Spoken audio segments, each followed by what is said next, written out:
Hey, I'm going to start off because I need a little humor in my life, especially today. I love this. Why children are like pets. For all you parents out there, have you ever realized that children are like dogs? Loyal and affectionate, but teenagers are like cats. Now I look over here at Melinda. Yeah, you still got to get there with Eli, but don't worry, it's coming. It might already be hitting. So it's easy to be a dog owner. You feed it, train it, boss it around, and yet it still puts its head on your lap and gazes at you as if you were a Rembrandt painting and bounds indoors with enthusiasm when you call it. Then around age 13, your adoring little puppy turns into a cat. When you tell it to come inside, it looks amazed, as wondering if who died and made you the boss. Instead of dogging your doorsteps, it disappears. I'm thinking about my grandson Matthew, who's now 16. Is he 16, 15? Almost 16. Almost 16. You know, he disappears because he's got his own life. You won't see it again until it gets hungry. Then it pauses on a sprint through the kitchen long enough to turn its nose up to whatever it is you're feeding it. When you reach out to ruffle its head in that old affectionate gesture, it twists its head away from you and then gives you a blank stare as if trying to remember where it has seen you before. You, not realizing the dog is now a cat, think that something must be desperately wrong. It seems the dog now seems so antisocial, so distant, it won't even go on family outings anymore. Since you're the one who raised it, taught it to fetch and stay and sit on command, you assume that you did something wrong. Flooded with guilt and fear, we redouble our efforts to make your pet behave. Only now you're dealing with a cat, so everything that worked before now produces the opposite result. Call it, it runs away. Tell it to sit, jumps on the counter. The more you go towards it with open arms, the more it moves away. Anybody a cat owner here? You can relate to some of this? Anybody dog owners? You can relate to that? Put a dish of food near the door. Instead of continuing, this is important, instead of continuing to act like a dog owner, you must behave like a cat owner. Put a dish of food near the door and let it come to you. Sit still and it will come, seeking that warm, comforting lap. It's not entirely forgotten. Be there to open the door for it. And just remember, one day your grown-up child will walk into the kitchen, give you a big kiss, and say, "You've been on your feet all day. Let me do the dishes for you." Then you'll realize your cat has now become a dog again. So, I think about that, boy, is that not the truth of raising my kids? 2 weeks ago, we talked about you are equipped. And we are covering the 12 powers that they manifested through Charles Fillmore's meditation and prayer work. And he came up with these 12 powers that he believes are in each and every human being. And as I study these and take it to the next level this time around for myself, I am absolutely on board with how important being aware of these 12 powers. And last week we talked about what's in your backpack, and we started to unpack the backpack. And if you remember last week, I pulled out of my backpack faith, strength, and wisdom. Faith, strength, and wisdom. Now, I am on a mission to share with you these 12 powers that Charles Fillmore, our co-founder of Unity, wrote about. And these powers that each of us came into this world with. I'm on a mission to encourage you, and you, and you, and you, and you. I gotta get used to looking all the way around now. It's totally different being in here again. I'm on a mission to encourage you, and I want to empower you on how to activate these 12 powers, because they are critical. When you can become aware of them and realize that you have the power to activate them at any time in your life will change. You will have more peace in your life, because you won't let things that happen out there hook you. So in order to activate them, though, you need to be in your right mind. This is a fact. Your mind entertains some 60,000 thoughts a day. A day.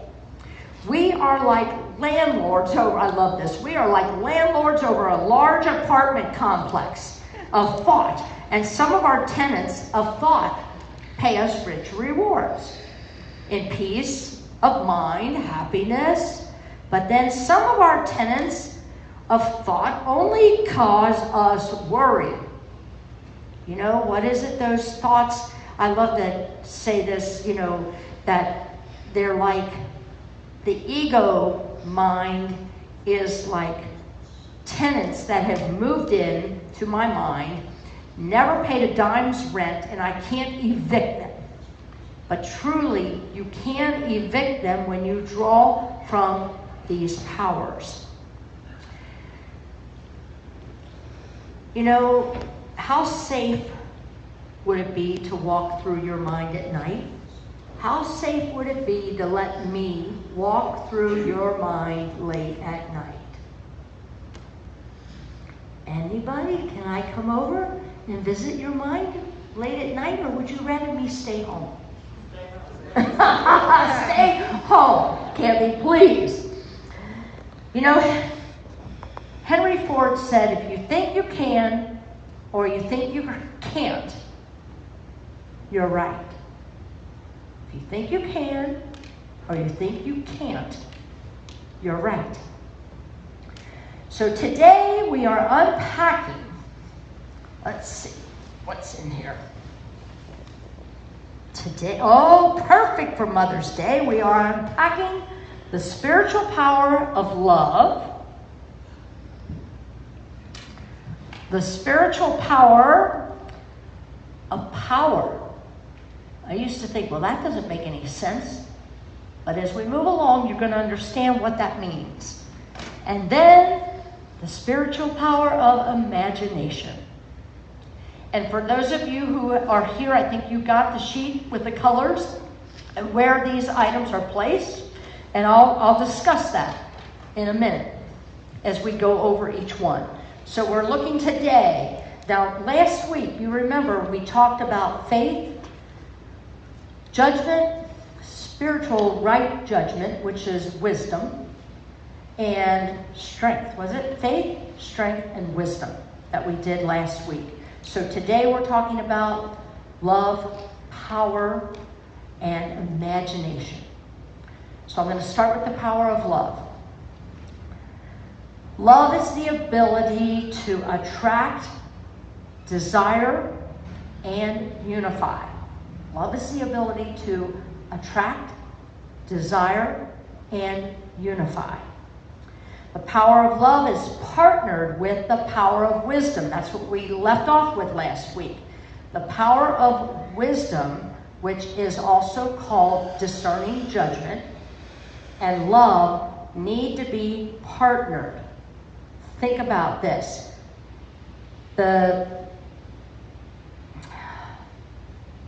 Think about how many times you've used the power of love without discerning judgment, and it ended up as a train wreck. See, they must be partnered, because you must rely on your right judgment, knowing where you are placing and giving and receiving your love. If you don't partner them, you could be in for trouble. The power of love that we're talking about is about allowing love to pour through our heart center. So the power of love, of course, is placed in the heart center. Okay? So it's about allowing love to pour through our hearts to the hearts of others. See, the power of love is not about waiting for someone to give me love. It's about allowing love to pour through us to others. And sometimes that's difficult, isn't it?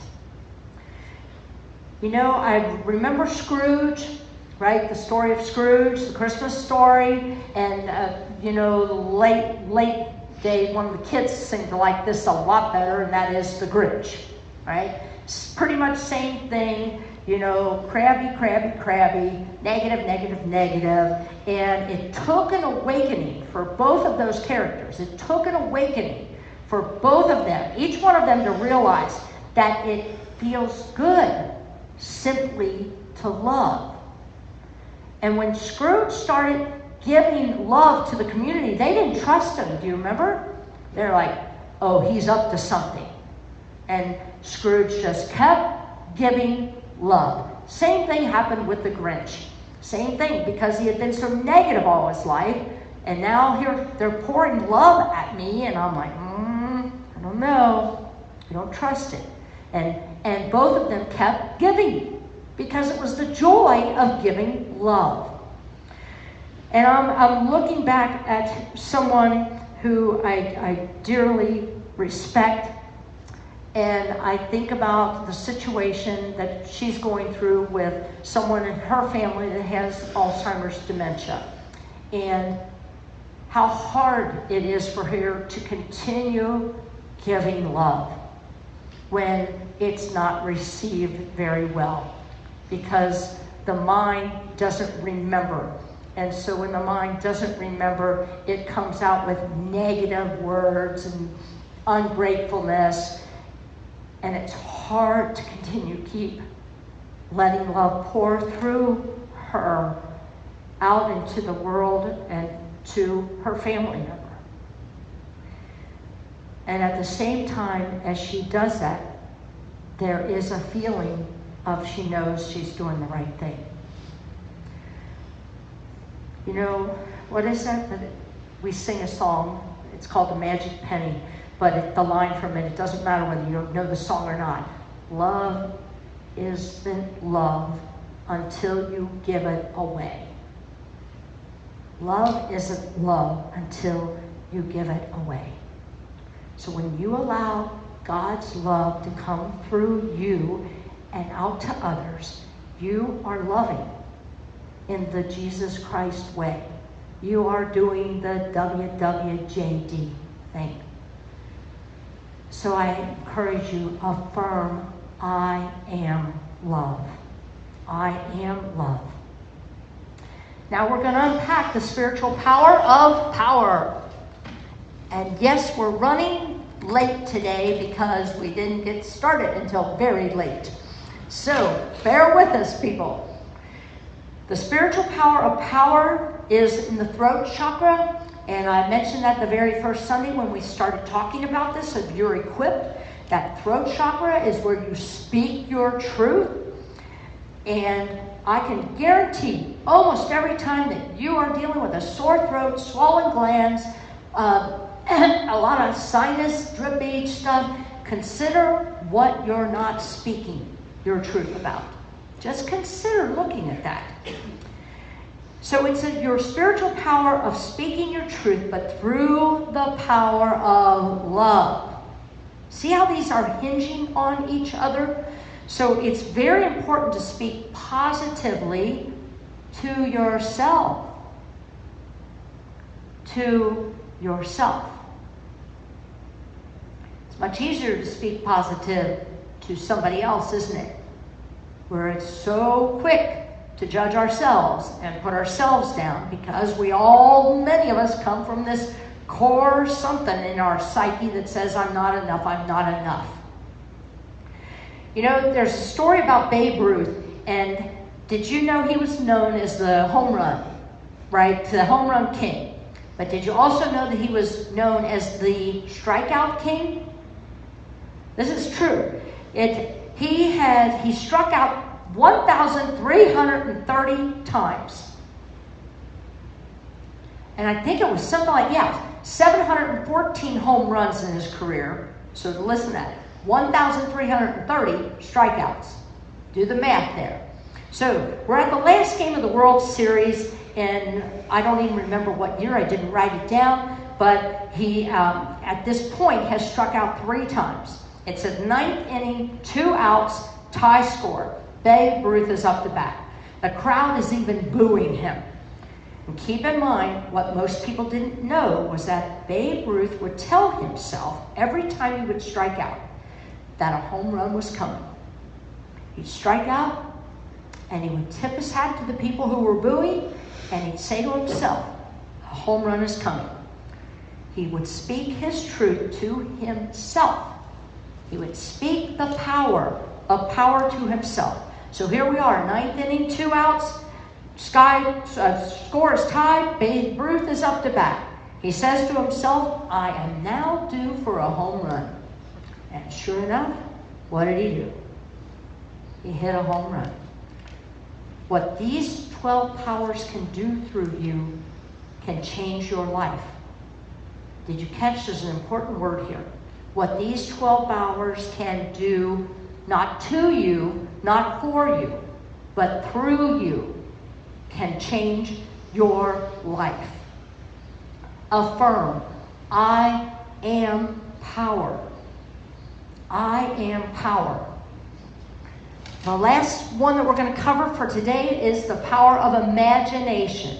Oh yeah, I don't even need to write anything on this one, because starting at 7 o'clock this morning, well, literally about 4 o'clock yesterday afternoon, the text started coming in. What are we going to do about service tomorrow? Have you seen the forecast? Oh my goodness, how many weather stations are there? Because literally, I got 5 texts with 5 different weather broadcasts sent to me. Pictures from their phone of the weather map, of the prediction. It was going, and some people said 13-mile-an-hour winds. Some people's weather said 40-mile-an-hour winds. Some people said drastic lightning strikes possibility. Well, Candy, what are you going to do? What are you going to do? And I'm like, I'm going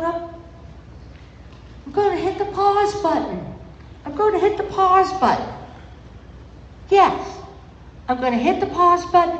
I'm not going to make a decision tonight. You never know. Mother Nature has its own mind, so we're going to wait till in the morning. Okay, I'll wait until in the morning. Now remember, I get up at 6. At 7:15, here comes the text again. What are we going to do? What are we going to do? Where are we going to go? Shall we broadcast out at the barn? Or are we really going to be out there on stage, driving church? I think we should da-da-da-da-da. I think we should da-da-da-da-da. This is all coming at me for the next hour and a half. I'm on the phone with the people who I rely on to make these wise decisions. I'm using discerning judgment here. Hear me? I'm also using the power of love. I'm using the power of faith. I am using the power of wisdom. Do you see how you can draw on this in the midst of perceived crisis? Because it was starting to feel like there were crises going on all around me, and everybody was, and I had to put all these fires out. But the truth of it is, when you draw from these powers, you're not alone. You're not alone. So using that, I got Kayleen on the phone. I then went merge call, put Adam on the phone. I've got Sandy Malloy on the phone off and on. These are my 3 people I rely on as to connectivity. Can we do this safely outside? Can we get an FM signal if we go in the barn? Can we? And once we brainstormed together, I went in and did another pause, pray, called them all back and said, okay, this is what we're going to do. we're going to do what some of you, we did bits and pieces of what everybody was suggesting from this team. And we end up broadcasting, here we are again, using our imagination. We have no connectivity in the sanctuary, internet sketchy, Facebook on, off. Now what are we going to do? Now we got to get people in the sanctuary safely. Oh no, the people that ushered practice last week, they're not here. How are we going to get them? Oh my gosh. Okay, you're being broadcast from my cell phone, thanks to Tony Vodnik here, who is holding it as steady as she can. Sandy Malloy's actually getting to sit and watch a service because she can't get connected back there in the booth. Adam's been like, oh, Killings Mike is off and on, what's going on? Right? This is life. And we are constantly called to use our powers. Each one of us, you're not even conscious of it. But you drew on faith. You drew on strength. You drew on wisdom. You today have drawn on loving all of us through this. We continue to keep loving each other through this and laughing. Kayleen, play another song, anything to keep us, right? Oh my goodness. And then we used our power. We used our power in making decisions this morning over the phone. Through the wisdom, through the strength, through the love. And used our imaginations out the yin-yang. And here we are, having service in the sanctuary, soft opening, and connecting to Facebook Live. You all are freaking amazing. I mean, seriously, are we not living It Takes a Village? We are. And I'm getting to look at you in the sanctuary, and I can't wait till next week. So, I didn't even need to write anything about imagination because we were living every single one of those powers. And this is how important they are, that I want you to really get it, that this is way more than, oh, Kathy's going to do the 12 powers. I've heard that before. I've heard it, I've been coming here 20 years. I've heard it many times. But you have not heard it this way. I can guarantee you, you have not heard Kathy's version because Kathy's writing it as she goes. Look out. I think there's a book. 12 Powers for Dummies. Oh, yeah. It'd be a quick read. Oh, goodness. Every day in every way, the light of imagination, listen to this, I love this. Every day in every way, the light of imagination illumines my path. Think about that. Every day in every way, affirm that the light of imagination illumines my way.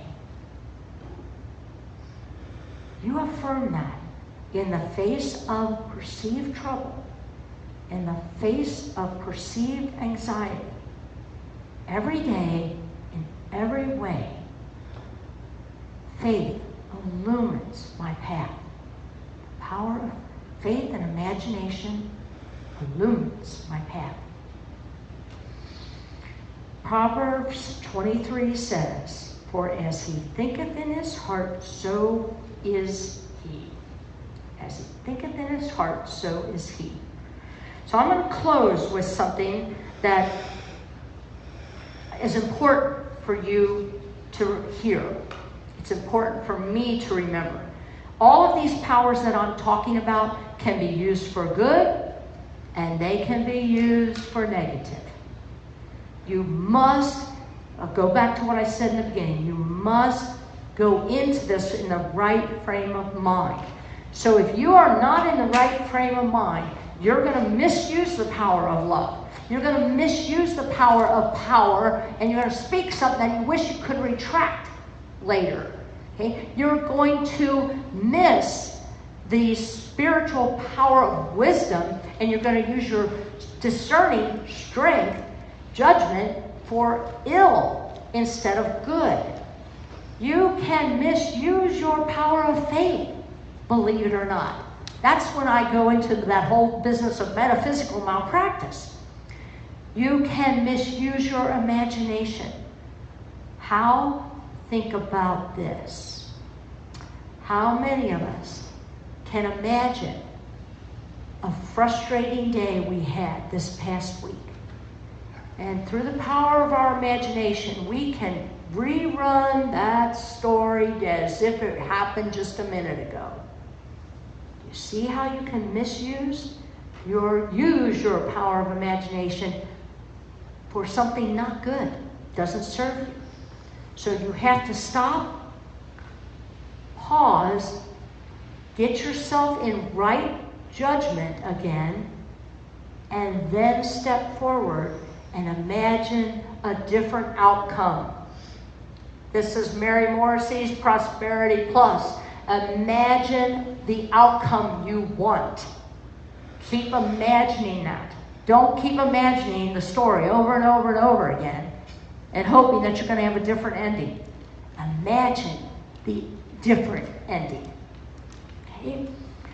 You know, Eckhart Tolle says part of manifestation practice is what you let go of rather than what you add.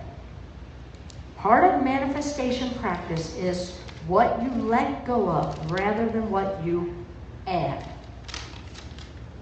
So let go of what doesn't serve you. We are on a path of these 12 powers, and I'm hoping that we've got this recorded, or will have, because I'm going to need all these talks to create my 12 Powers for Dummies book. So with that, I bless you, and I want to bless each and every one of you. Whether you birthed a child or not, you have nurtured many. I'm looking at Kayleen. She's nurtured I don't know how many hundreds of kids. I look at you teachers, you people out there who babysit, who work with kids, who work with your grandkids. You are all mother nurturers. Doesn't have to be female. I bless you and I say namaste. The Christ presence in me. Oh, I'm having a moment. I'm actually doing my namaste in the church. Christ's presence in me truly sees and honors that Christ's presence in each and every one of you. Namaste.